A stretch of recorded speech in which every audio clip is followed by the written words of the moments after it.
اور جب لوگوں کو تکلیف پہنچتی ہے تو اپنے پروردگار کو پکارتے ہیں، اسی کی طرف رجوع کرتے ہوئے پھر جب وہ ان کو اپنی رحمت کا مزہ چکھاتا ہے تو ایک فریق ان میں سے اپنے پروردگار کے ساتھ شرک کرنے لگتا ہے تاکہ جو ہم نے ان کو بخشا ہے اس کی ناشکری کریں۔ سو خیر، فائدے اٹھا لو، ان قریب تم کو اس کا انجام معلوم ہو جائے گا۔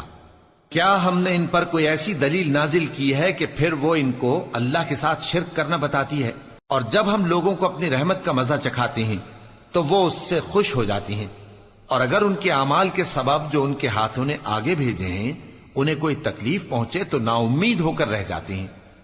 کیا انہوں نے نہیں دیکھا کہ اللہ ہی جس کے لیے چاہتا ہے رزق فراخ کرتا ہے اور جس کے لیے چاہتا ہے تنگ کرتا ہے؟ بے شک اس میں ایمان لانے والوں کے لیے نشانیاں ہیں۔ تو اہل قرابت اور محتاجوں اور مسافروں کو ان کا حق دیتے رہو۔ جو لوگ اللہ کی رضا کے طالب ہیں یہ ان کے